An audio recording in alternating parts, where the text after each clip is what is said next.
Sama-sama po tayo magpuri sa ating Diyos ngayong umaga. Amen? Woo!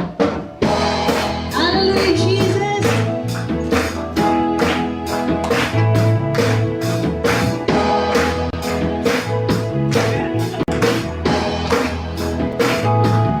Come on, sir. Here in this house of the great King, we come together now to worship Him. Yes, Lord. This house is filled on cries of love. Cannot be shaken. Cannot be shaken. God is awesome in this place. We sense His presence as we sing His praise. There is power in the miracle to set the captives free, make the broken whole.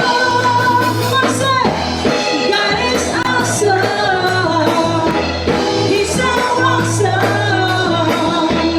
God is awesome in this place. Hallelujah. Here in this house of the great King, we come together now to worship Him. We worship you, Jesus. This house is filled on cries of love. Cannot be shaken. Cannot be shaken. God is awesome in this place. Yes, Jesus. We sense His presence as we sing His praise. There is power in a miracle to set the captives free, make the broken whole. Come on, say, God is awesome. You are awesome, Jesus. Come on, church. God is awesome. He's so awesome. He's so awesome. God is awesome. God is awesome. He's so awesome. God is awesome in this place. Come on, say, I found. Come on, church. Yes, Lord. I will grow. I found where I belong. I'm a living stone. In this house I will grow. I found where I belong. I'm a living stone. In this house I will grow. There is power here. Come on, church. With the broken heart. God is awesome. He's so awesome. God is awesome. He's so awesome. God is awesome in this place. Hallelujah, Jesus. Naniniwala po ba kayo yung lahat ng narito ay tayo ay pinili ng Diyos? Pinili niyang magpuri, pinili niyang paglingkuran natin siya, pinili Kanya bilang anak niya. Amen? We are a chosen generation. Come on, church! Woo! We praise you, Jesus! Hallelujah, God! Oh, we praise you, Jesus! Sabay-sabay po namin gamitin. Come on, say, we are. Come on, church. Rise up, holy nation. God will live with you. You have pulled us out of darkness into light so glorious. God will live with you. Will live with you. God will live with you.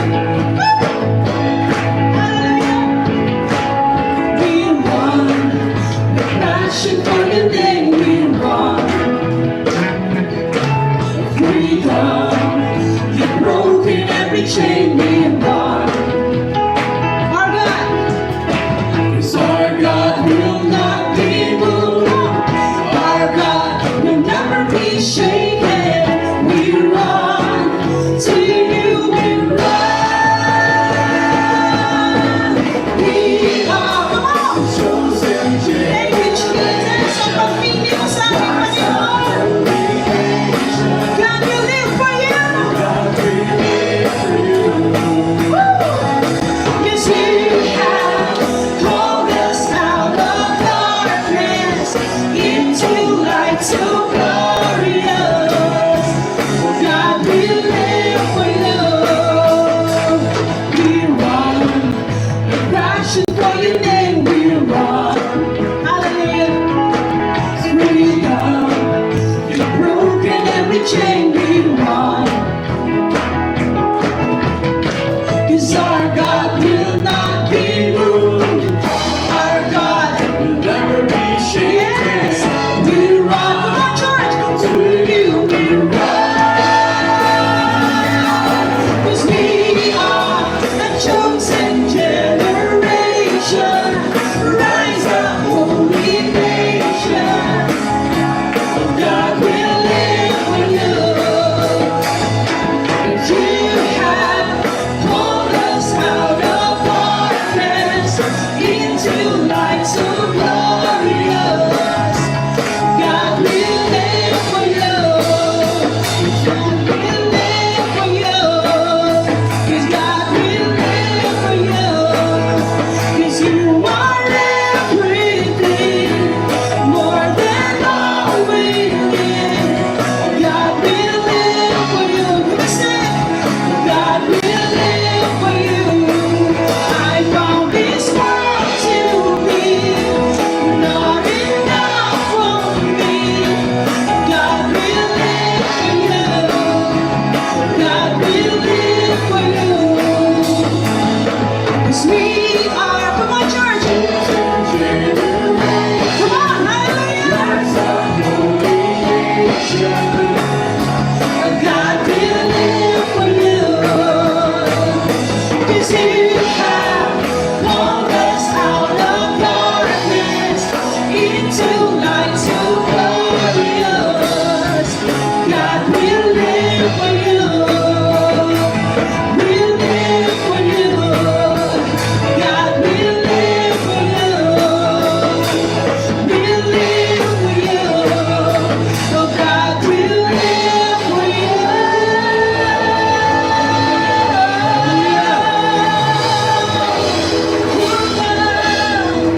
Thank you, Jesus, oh God. Salamat, Lord, sa binibigay mong kagalakan na purihin ka namin, Panginoon. Na tunay na ikaw lamang, Lord, ang aming dadakilain, O Diyos. Hallelujah. We praise you, Jesus. Yes, God. Hallelujah.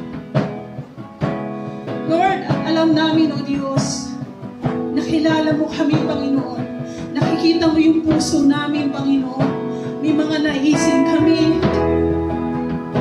Pero Lord, ang nais namin, O Diyos, Ikaw ang kumilos sa buhay namin. Ano man ang naisin mo, ano man yung gusto mong plano sa buhay namin, alam namin, O Diyos, yun ay para sa ikabubuti namin. Kasi ganun mo kami kamahal. Hallelujah, Jesus. We worship you, Jesus. You alone can hold this heart and all my home. You're the author and the architect, the flesh and bones, the future and my past, this life and all my plans. I've surrendered on the altar, light the flame again. Whatever your plan is, you must say, you make a way for it. Whatever your will is, come and do it here.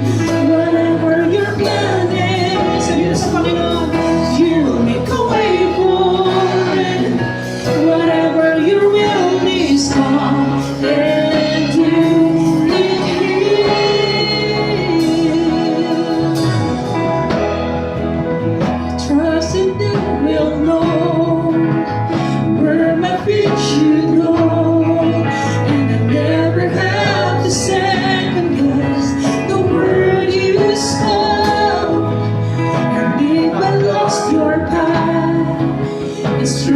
what you say. I'm surrendered on the altar, like a flame again. Whatever your plan is, sabihin sa Panginoon, Make a way for come on church, whatever you will. is nothing to with me. Whatever your plan is, you will make a way for. Whatever your will is, nothing to with here. Whatever your plan is, you will make a way for. Whatever your will is, nothing to with here. Whatever your plan is, you will make a way for. Whatever your will is, nothing to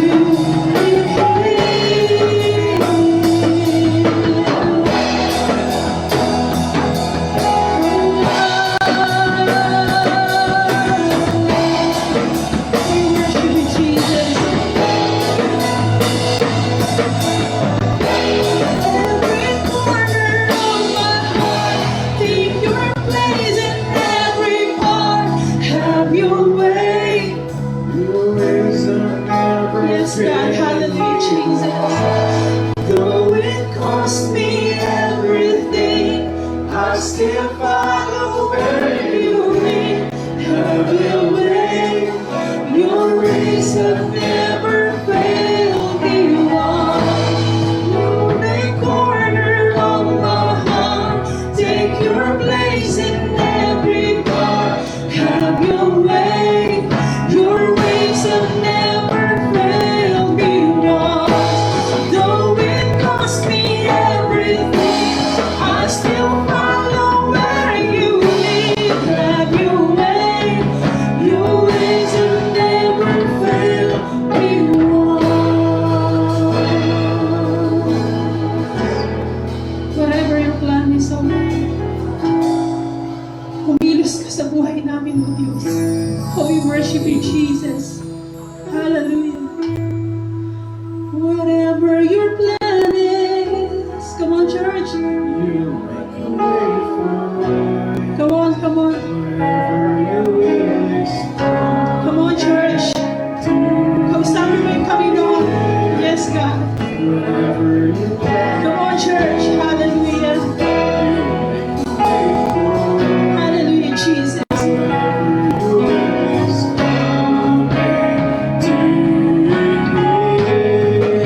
Whatever your plan is, you will make a way for it. Whatever your will is, come and do it here. Whatever your plan is, come on, church, you will make a way for it. Whatever your will is, come and do it here. Every corner of my heart, take your place in every part. Have your way. Your ways have never failed me once. Though it cost me everything, I still follow where you lead. Have your way. Your ways have never failed me once. Every corner of my heart, take your place in every part. Have your way. Your ways have never failed me once. Though it cost me everything, I still follow where you lead. Have your way. Your ways have never failed me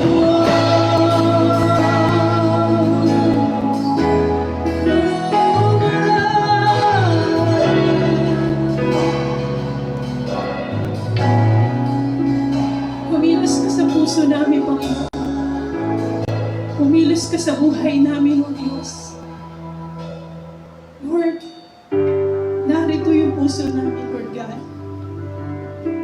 Church, kausapin natin Panginoon, na tayo bilang pinili niya, bilang mga lingkod niya, ay maging handa ang puso natin. Ano man ang naisin ng Diyos na plano para sa atin. Yes, God, Jesus. We worship you, God. Hallelujah.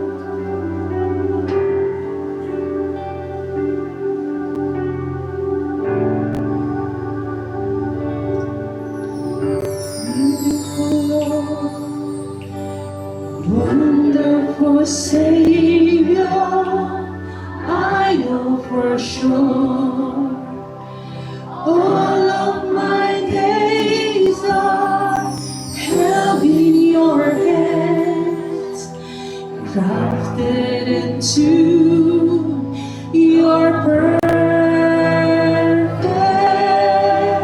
plan.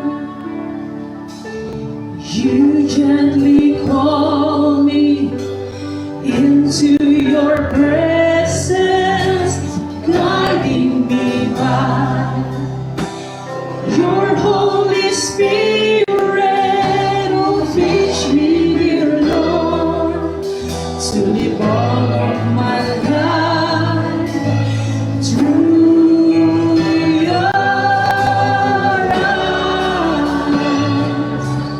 And I'm captured by your holy calling. Set me apart. I know you're drawing me to yourself. Lead me, Lord, I pray. Sabihin natin sa ating Panginoon. Come on, church. Take me. Come on, church. Hayaan mo kami pawalinis na purihin sa bahin ka namin, Panginoon. I give my life to the Father's hand. Call me, Lord. Call me, guide me, lead me, walk beside me. I give my life to the Father's hand.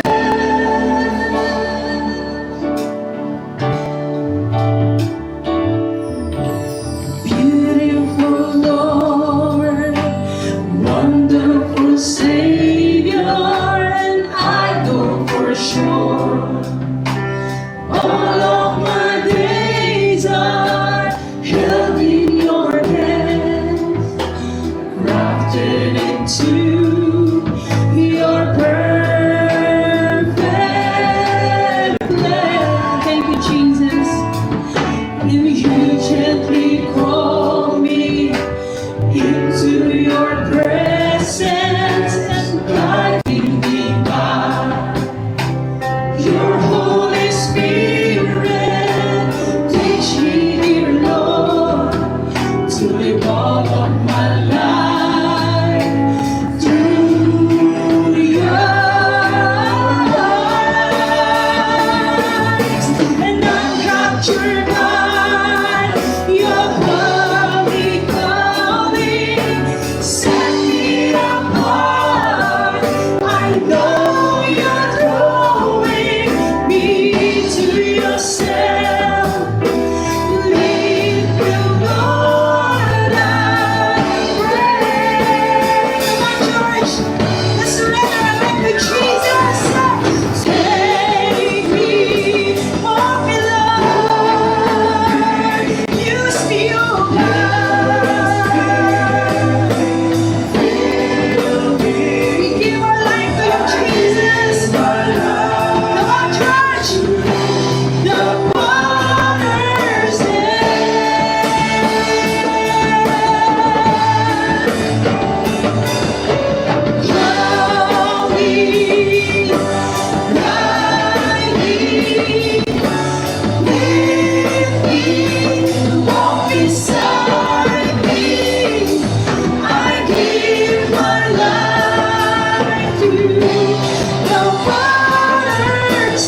Jesus. Hold me.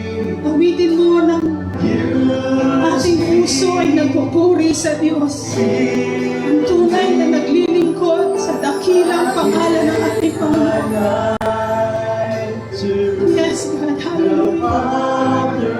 Tunay na kilala tayo ng ating Panginoon. Ano man ang laman ng puso natin. Hallelujah. Yes, Lord Jesus.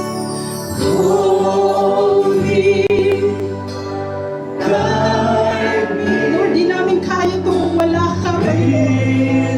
Hindi namin kaya ito, Panginoon, kung wala ka sa buhay namin, Lord God. Samahan mo kami, Panginoon. Tulungan mo kami, O Diyos. Na alam namin na kami ay pinili mo bilang lingkod mo. Take me, Jesus. Hallelujah, God. Take me. Come on, church. Use me. Fill me. I give my life to the Father's hand. Hallelujah, Jesus. Holy. Yes, come on, church. Let's worship. Lead me, walk beside me. I give my life To the Father's hand. Sa huling pagkakataon, ibigay natin ang pagpupuri sa Panginoon. Sabi mo, take me, hold me, use me, O Lord. use me. Fill me. I give my life to the Father's hand. Alam namin na kami ang tinawag mo, O Diyos. Hallelujah. Holy, guide me, lead me, walk beside me. I give my life to the Father's hand. Thank you, Lord. Tunay, Panginoon, Lord, na hindi aksidente na kami ay magkakasama ngayon.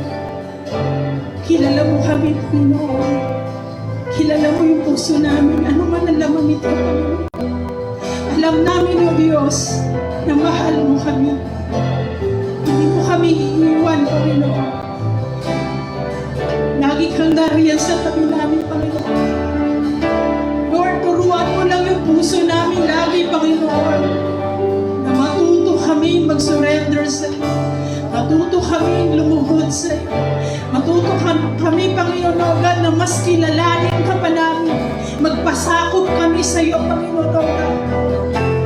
Na mas naisin namin, na gustuhin namin na lagi kang nasa tabi namin, Panginoon. Na ikaw ang Diyos na dakila sa lahat. Salamat, Panginoon, na may Diyos kaming tulad mo, na hindi kami iniiwan. Kilala kami, mahal kami, hindi kami pababayaan. Kaya pinupuri ka namin at pinapasalamatan, Panginoon. Binibigyan ka namin ng karangalan, binibigyan ka namin ng papuri, binibigyan ka namin ng pagdakila, binibigyan ka namin ng pagkilala na nag-iisang Diyos, wala nang iba, tunay na dakila, tapat ang Panginoon. Bigyan natin ng palakpak ang ating Panginoon ngayong umaga. Purihin ka, O Diyos. Purihin ka, Panginoon. Good morning, everyone. Good morning po. Sino ba dito yung mga may birthday ng May? Sino ba?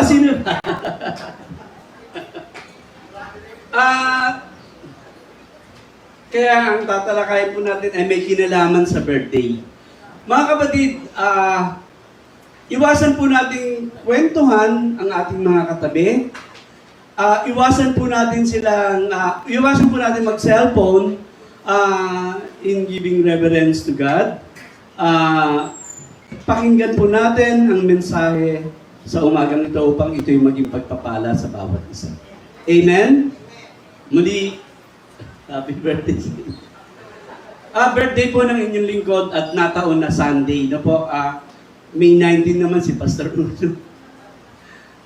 Anyway, ako po ay may edad na rin at matagal na rin po akong naglilingkod dito sa iglesyang ito. May dekada na rin po ang aking pangangaral sa iglesyang ito. At salamat sa Panginoon at until now, ako po ay nangangaral. No?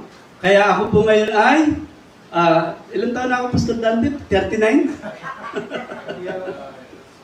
60 years old. Wow. Oh, di ba? May edad na si Pastor. Simula ako dito, ang kapal ng buhok ko. Tapos ngayon, ayan, paubos na, di ba? Anyway, may purpose ang buhay. Amen? Kaya ang ating title, tingnan nyo, Chosen, Shaped, and Made for a Purpose. No? Pinili, hinubog, at may layunin.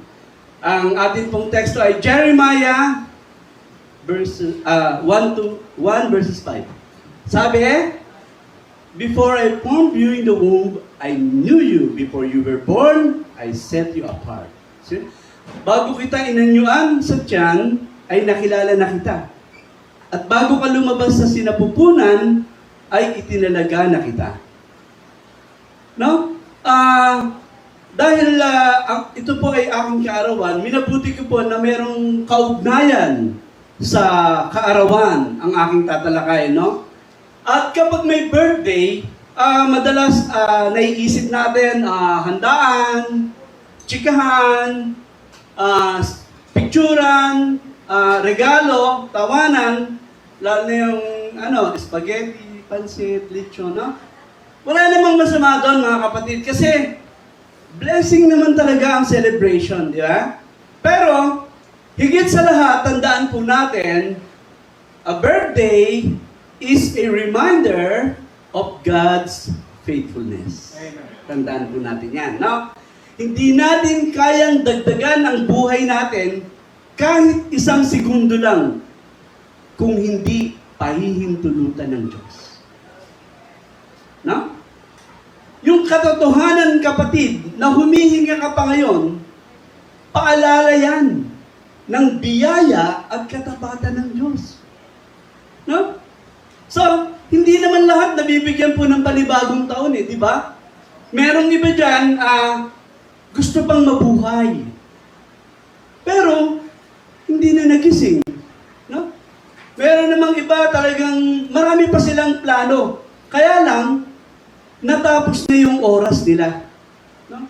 Kaya, kung tayo ay nandito pa ngayon, nakakangiti pa, yan.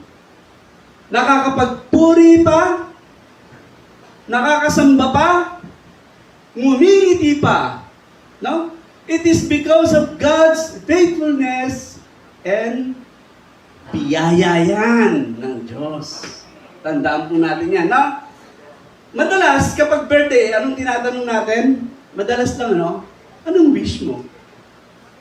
Diba? Siguro, medyo baguhin naman natin ngayon. Marahil yung mas mahalagang tanong dito ay, Lord, ano bang purpose mo para sa buhay ko? No? Dahil ang totoo, mga kapatid, hindi po aksidente yung buhay natin. No? Hindi ka produkto ng pagkakamali.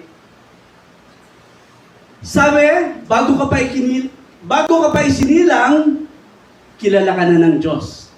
No? Mahal ka na niya at may layunin siya sa buhay mo. At makikita natin yan sa buhay ni Jeremiah. No? At ang ating pong unang puntos, ang sabi, God chose you even before you were born. No? Pinili ka ng Diyos bago ka pa ipanganak. No? Sabi Jeremiah 1:5, no? 1 verse 5. Before I formed you in the womb, I knew you. Bago kita inanyuhan sa tiyan, nakilala na kita. So napakalalim ng sinabi rito ng Diyos kay Jeremiah, no? Hindi niya sinabi na kapag mabait ka, saka na kita mamahalin. No? Hindi sinabi ng Diyos, kapag successful ka na, saka kita gagamitin. No? Hindi niya sinabi yon. Ang sabi niya, bago kita inanyuan sa tiyan, nakilala na kita. Anong ibig sabihin? Ibig sabihin, bago ka pa magkaroon ng pangalan, bago ka pa magkaroon ng trabaho, bago ka pa magkaroon ng achievement, bago ka pa magkamali, kilala ka na ng Diyos. No?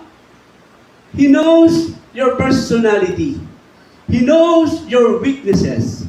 He knows your insecurities, your fears. Alam niya lahat yan. At kahit alam niya lahat yan, pinili ka pa rin niya.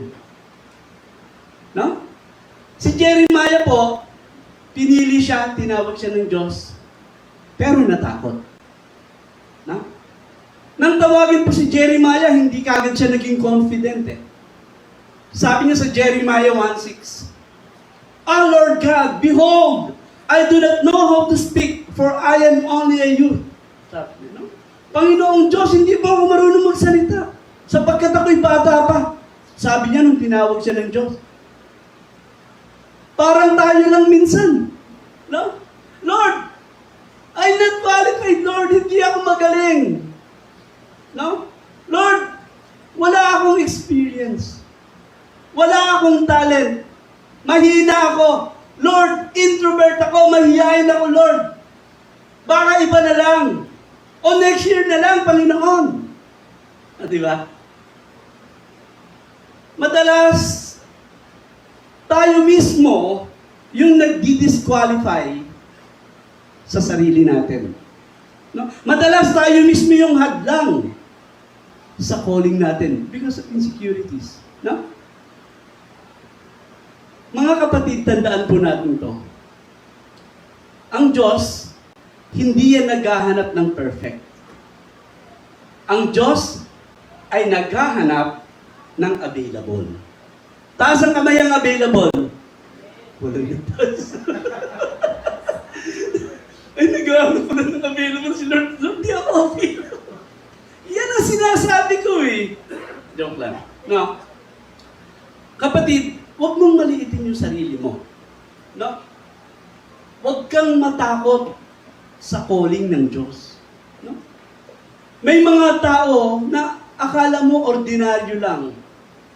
Tahimik, no? Hindi nagsasalita, hindi sikat, hindi napapansin. Pero, sila pala yung may malaking impact. No? No, may mga nanay na hindi tumutungtong sa stage. Pero, sila yung ginagamit ng Diyos. No, para palakihin ng mahusay, maayos yung kanilang pamilya. May mga tatay naman na araw-araw nagtatrabaho, pero sila pala yung sagot ng Diyos sa pangangailangan ng tahanan. Meron naman mga kabataan na tahimik lang sa church. No? Pero, sila pala yung future leaders ng church. Kaway-kaway mga kabataan. Ayaw tumaway kasi hindi sila available. Kayo ha? Now, mga kapatid, hindi mo kailangang maging sikat para maging importante sa Diyos. No? Mga kapatid, may mga tao rito na matagal nang kinakausap ng Diyos. No? Para maglingkod sila, para magpatawad, para tumigil sa kasalanan, para lumapit muli sa Diyos, para gamitin ang talento sa ministry. Pero, hanggang ngayon, takot pa rin. Hanggang ngayon, marami pa rin dahilan. Puro dahilan pa rin. No? Ang tanong, kapatid, hanggang kailan ka magtatago sa takot mo? No? Hanggang kailan ka magtatago sa dahilan mo? No? Pastor, siguro next month, next year. Some other time. Huwag niyong ipagyabang yung araw ng bukas, hindi niyo nalalaman na magaganap. So habang malakas, no? Huwag kayong matakot kung tinawag kayo ng Diyos. Bakit? Dahil sasamahan ka niya. No? Ang calling ng Diyos ay hindi nakabase sa abilidad mo, kapatid. Ang calling ng Diyos hindi yan nakabase sa kakayahan mo, kundi sa kapangyarihan niya. See? Ako nga, malabo ako maging pastor. Talagang introvert ako eh. Hindi mag-testimony nga, hindi ko magawa. No? Pero kakaiwas ko, nagtatago ako sa takot. Nagtatago ako sa puro dahilan. Pero natapos din po yun. May pinakita sa akin ng Panginoon. Nandun pala, yung takot ko pala humahadlang para magsalita ako rito. Na-overcome yun. Ma-overcome nyo rin yung kapatid. Patuloy kayo sa Panginoon. Ipapakita niya yan. No? Kadalasan, ang ginagamit ng Diyos, yung mga taong may takot, yung mga taong may duda, o kahinaan. No? Para ipakita niya ang kanyang kapangyarihan. No? Maaring hindi ka napapansin ng tao, pero hindi ibig sabihin, kapatid, walang halaga ka. No? Kahit hindi ka pansinin ng tao, hindi ka nakakalimutan ng Diyos. No? Kilala ka niya, nakikita ka niya, mahalaga ka sa Kanya, at may layunin siya para sa iyo. Kaya, huwag mong ikumpara ang buhay mo sa iba. No? Kasi, habang kinukumpara mo ang sarili mo sa iba, mga kapatid, nakakalimutan mo na may sariling lakas ka talaga. Kasi, you keep comparing yourself to somebody. Ay, hindi ako ganun. Ay, hindi ako ganun. Hindi dapat natin kinukumpare. Kasi, hindi po pare-pareho ang calling natin. No? Bawat buhay ay may disenyo. Bawat buhay ay may assignment, may layunin ang Diyos. No? So, hindi mo kailangan maging katulad ng iba para magamit ng Diyos. Pangalawang punto, God is shaping you through the process. No? Hinuhubog ka ng Diyos sa pamamagitan ng proseso.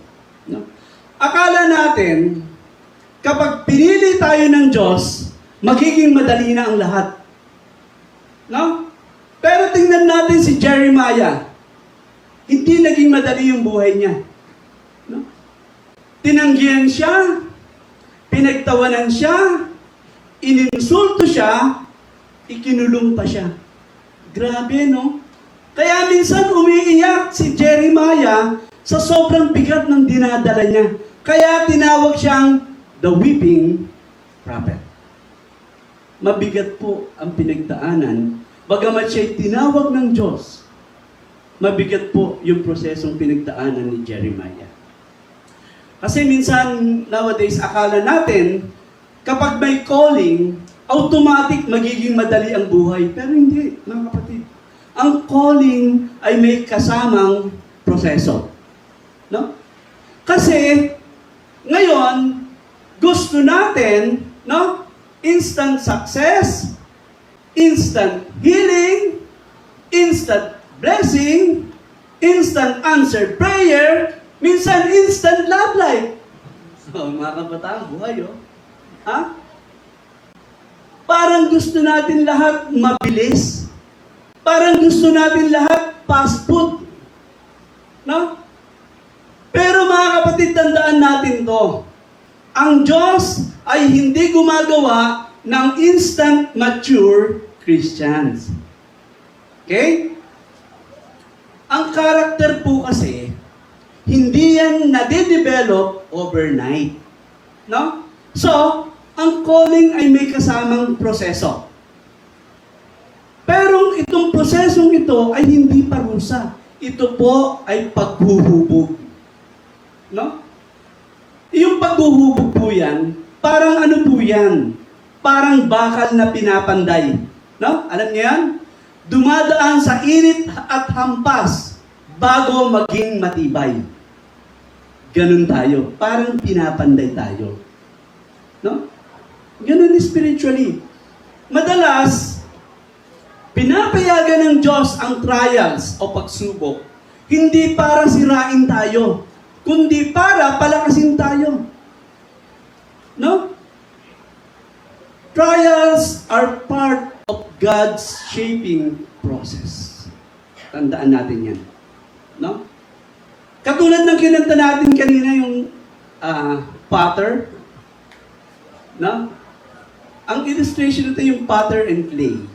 No? Ang potter, gumagawa po yan ng magandang palayok gamit ang clay. Pakinggan nyo ha. Pero, bago maging maayos ang palayok, ginagawa ng potter sa clay, pinipisil, iniikot-ikot, di ba? Tapos minsan dinudurog ulit. Tapos minsan inuulit muli sa umpisa. No? Kung nakakapagsalita yung clay, sasabihin ng clay, aray ko, ang sakit naman. Ba't ganito paulit-ulit? Iniikot-ikot, dinurog ulit, sisimula ulit. Yung process po, painful po yan. No?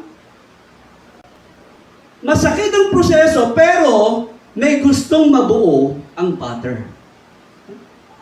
Ganon din ang Diyos sa atin, mga kapatid. No?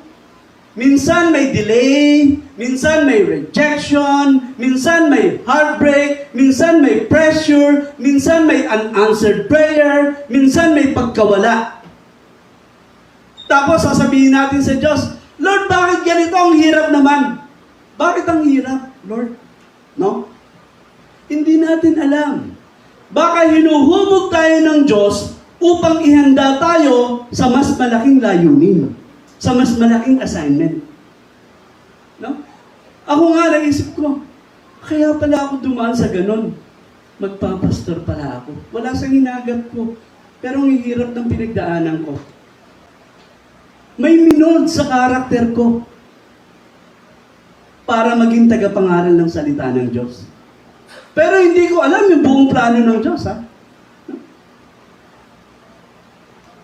Minsan, akala natin, setback ang pagkawala ng trabaho o kabiguan yung pagkawala ng trabaho.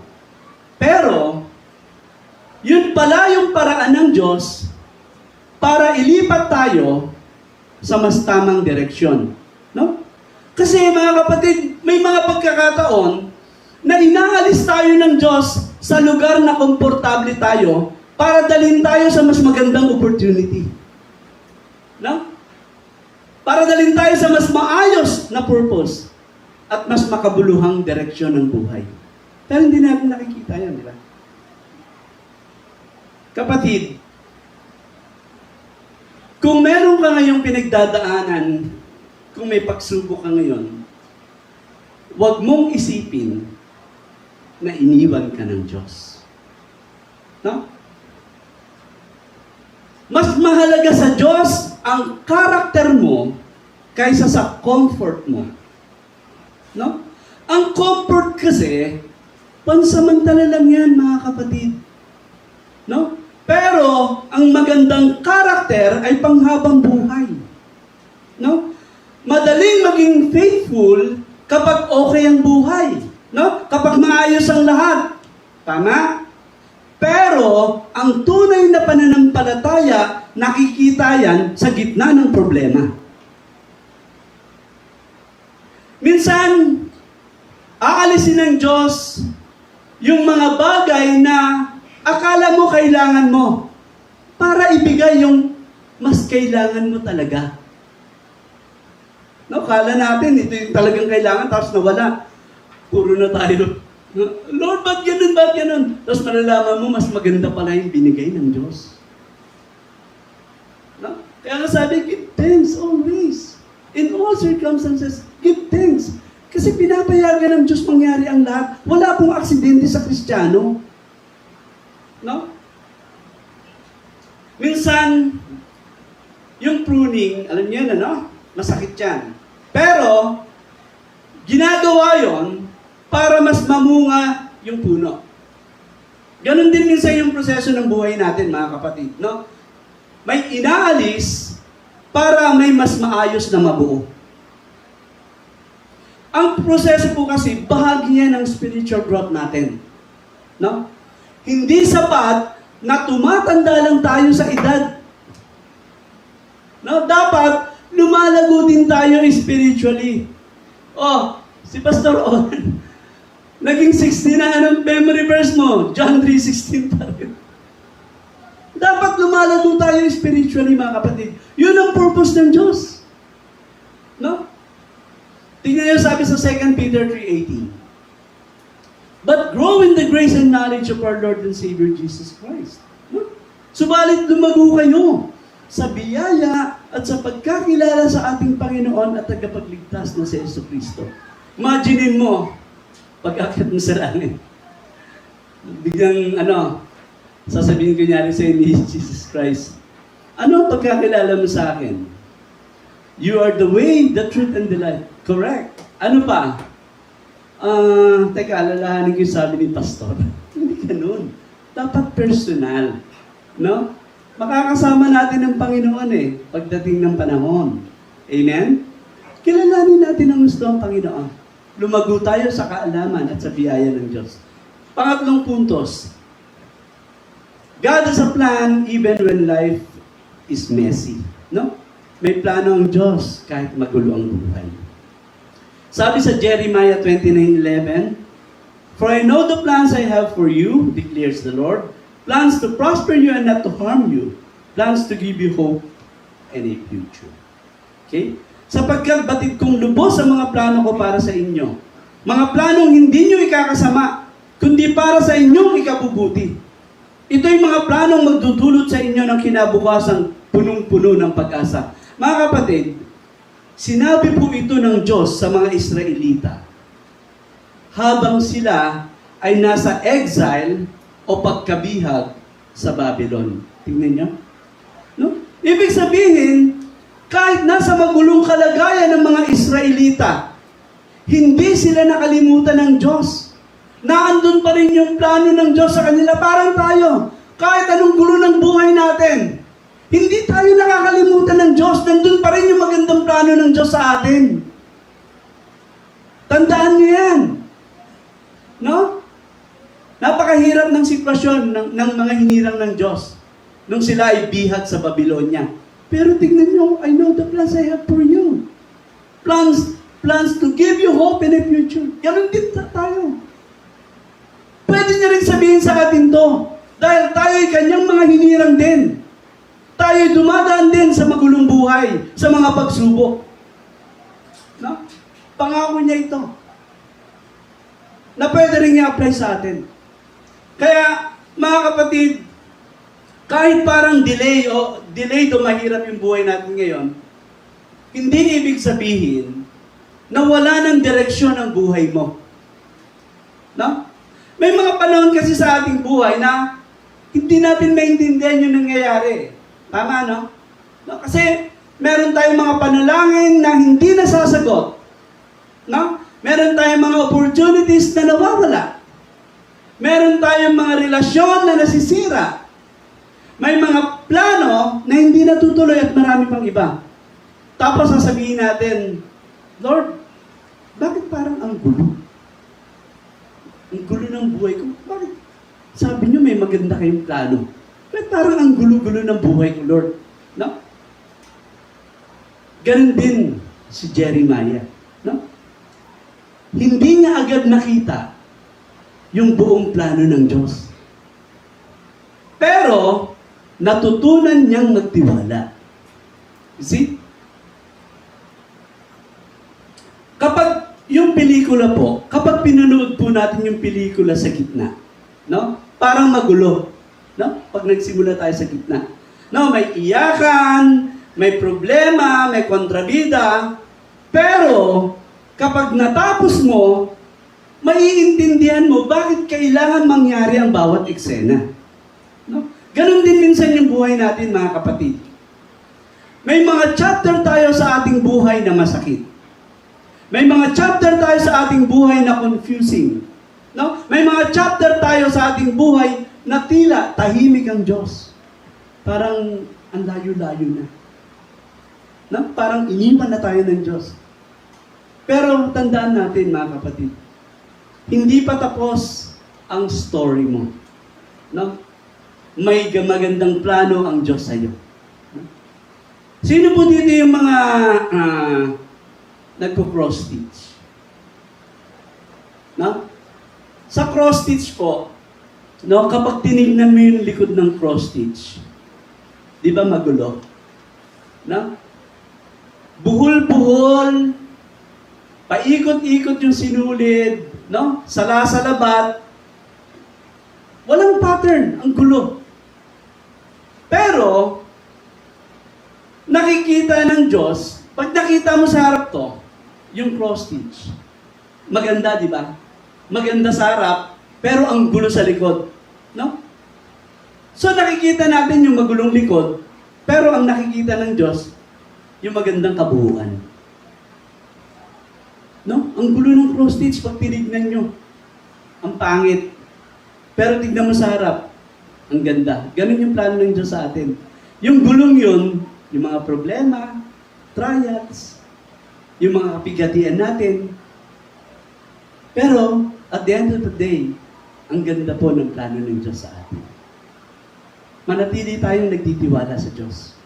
No? Huwag tayong tatalikod. Pangako niya yan. At tapat siya sa kanyang pangako. Panghawakan natin yan.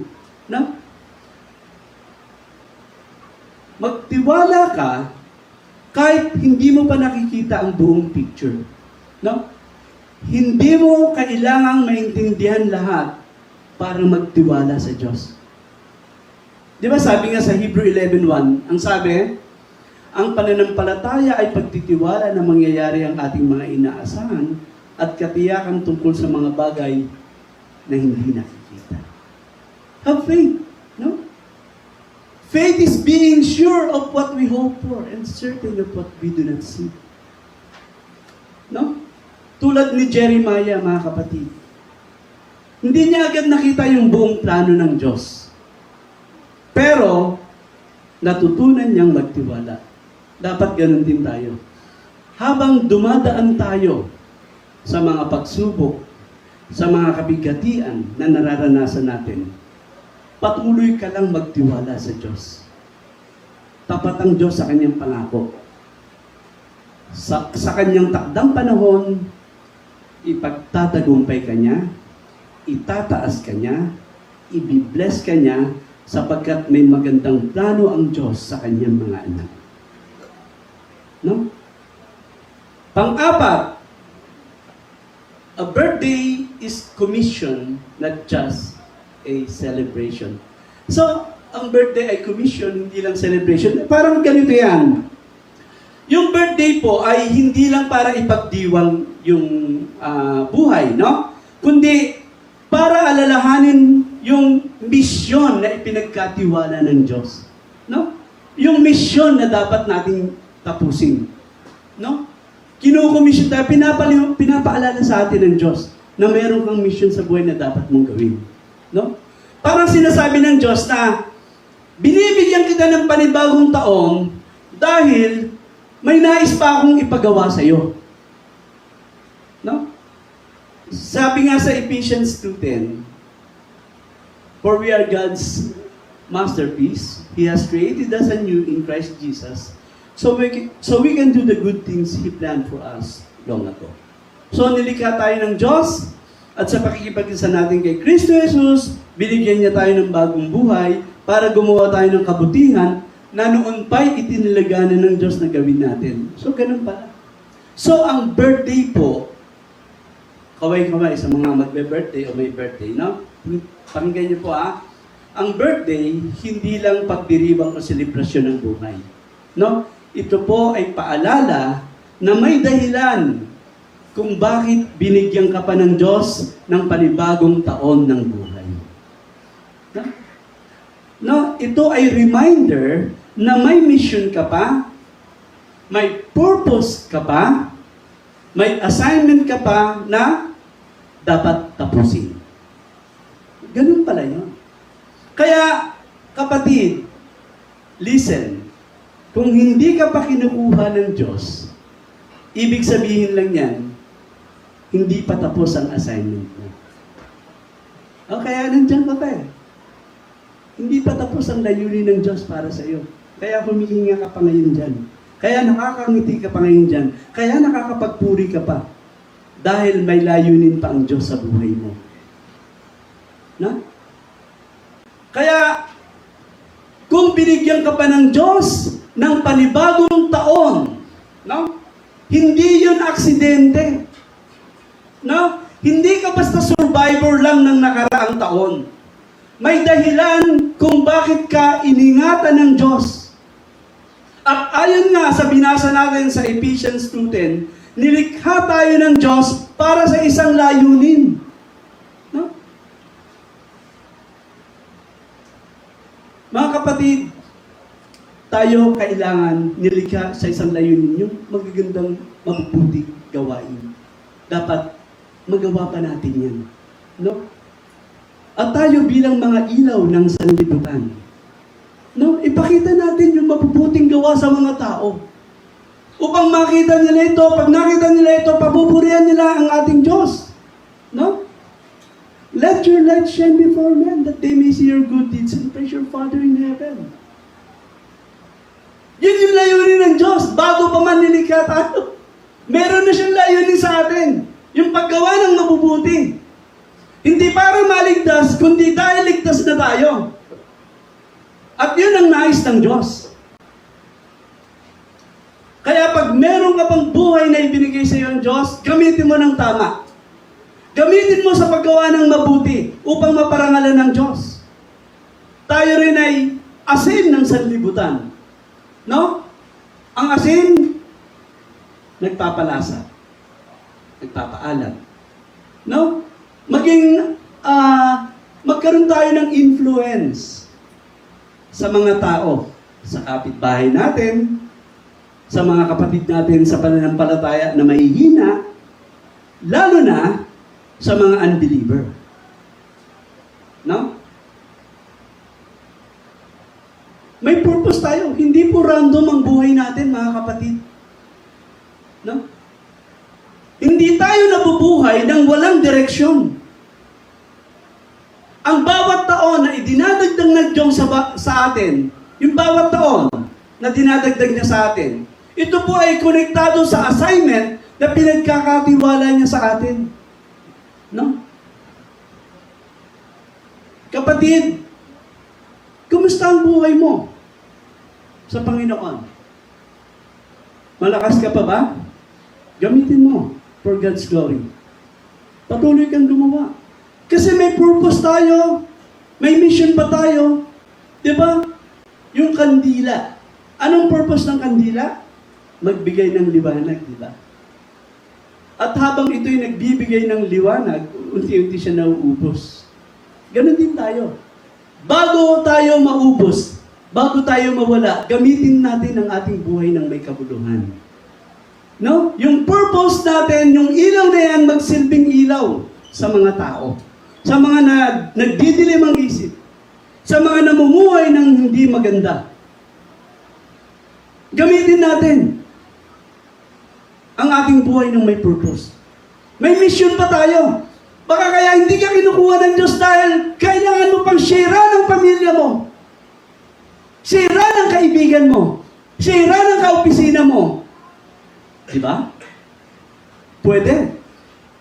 Baka kaya hindi ka kinukuha ng Diyos, kaya dinadagdagan ka pa ng dinadagdagan for you to realize para magbahagi ng mabuting balita ng kaligtasan. Katulad po ng mga pinsan ko sa Pokyo. Nung ako'y pumunta ron, grabe, hindi ko alam. Nung ako'y pumunta ron, magaganda, malalakas pa sila. Nagbahagi po ako ng mabuting balita. Yung una kong binahaginan, after ilang months, namatay. Hindi ko alam yon. Yung medyo bata-bata pa, Pagkatapos silang tumanggap sa Panginoon, kinuha rin ng Panginoon. Magkakapatid. Sumunod doon, ilang months lang, namatay naman yung kapatid. Wala akong idea. Pero sinasamantala ko yung buhay na ibinigay sa akin na may misyon, na may purpose. We do not know what lies ahead. No? Life is uncertain. Hindi natin masasabi yan. Kaya tayo binibigyan ng panibagong taon ng Panginoon para ma-realize natin yan. Mga kapatid, nakakatakot kasi na kapag wala kang Kristo sa buhay, mapapahamak ang kaluluwa mo. Sinabi yan ng salita ng Diyos eh. Kaya tayo, may mga mission tayo, may purpose tayo, may layunin ng Diyos para sa atin. No? Except a man be born again, he cannot see the kingdom of God. No? Kailangan masira natin yung mga kaibigan natin ng mabuting balita ng kaligtasan. Kailangan lalong-lalo na yung immediate family natin. Kailangan nila ng kaligtasan. Wake up, brothers and sisters. Kung hindi nyo kayang sharean, let me know. Sabihin ko kay Pastor Dante. Tsaka kay Pastor Les. Kung meron sa inyo, no, na gustong pasharean yung kamag-anak, o kapatid, o ano, let me know po. Available po kami. Pero ako, available po ako. No? For God's glory. Habang buhay ako, may mission ako, may purpose ako. Let me know. Share natin ang mabuting balita. Ang kailangan niyong gawin ay ito. Be a good testimony. Kasi baka hindi magmamatch yung sasabihin ko sa kanila sa buhay niyo sa kanila. So, habang buhay kayo ngayon, magsimula kayong maging good testimony. Kabataan, kung sumasagot ka sa magulang mo, tigilan mo na yan. Kung tamad ka sa gawaing bahay, maging masipag ka. No? Kung sumasagot ka, palasagot ka sa magulang mo, baguhin mo na yan. Kami po ay nakahandang magbahagi ng mabuting balita ng kaligtasan para sa inyong pamilya. No? May purpose ang buhay. Ngayon, ito po yung mga practical na hakbang sa inyong panibagong taon ng buhay. No? Nyari, binigyan ka pa ng panibagong taon ng buhay, o malakas ka pa ngayon. Ito po, tignan po natin. Oh? Practical ways to live out your new year of life. No? Ay, ngayon ko lang napansin. Andun pala yung sister natin na, foreigner. Ay. You're far. You're far. Ang sabi, so, for your sake, no? Palalimin ang relasyon sa Diyos, no? Deepen your relationship with God, no? Maging consistent sa prayer at Bible reading, no? Be consistent in prayer and Bible reading. Para kahit paano may makuha ka. Matutong magpatawad. Learn to forgive. No? Iwasan ang comparison at inggit. No? Avoid comparison and envy. No? Gamitin ang talento para sa Diyos. Use your talents for God. Maging faithful kahit walang nakakakita. No? Be faithful even when no one is watching. No? Dahil hindi sinusukat ng Diyos ang buhay sa haba, kundi sa kabuluhan. Tandaan po natin yan, no? God does not measure life by its length, but by its meaning. No? So, ang birthday po ay hindi lang basta celebration ng buhay, kundi ito po ay paalala na may mission ka pa, may purpose ka pa, may layunin pa ang Diyos sa buhay mo. So, ang conclusion, gising-gising dyan, ha?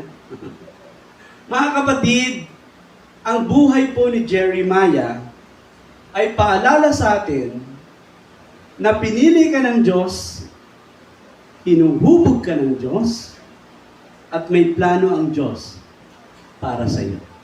No? Kaya habang may hininga, may purpose. Habang may buhay, may calling. May calling. No? Mga kapatid, habang may oras pa tayo, lumapit tayo sa Diyos. Kung patuloy ka pa rin namumuhay sa kasalanan at humihinga ka, lumapit ka sa Diyos. Ang sabi niya, sabi ng salita ng Diyos, come near to me. Lumapit ka sa akin at ako'y lalapit sa iyo. Mga kapatid, pahalagahan natin yung buhay na ipinagkaloob ng Diyos sa atin. Bawat segundo niya na ibiyaya. Minsan, hindi na nagigising. Minsan, bigla na lang humihinto. Kaya patuloy tayo magpasalamat sa biyaya ng buhay na pinagkakaloob ng Diyos sa atin. Amen? Let's pray. Dakilang Diyos, maraming salamat sa mga katotohanan ito. Dalangin po namin, Panginoon, patuloy niyo po kaming bigyan ng buhay, kalakasan, upang magamit namin ang aming buhay para sa inyong purpose, sa aming mission, at sa inyong layunin para sa amin. Tulungan mo po kami, Panginoon. Palakasin niyo po kami spiritually. Palakasin niyo po ang aming faith in Jesus' name. Amen. Good morning po.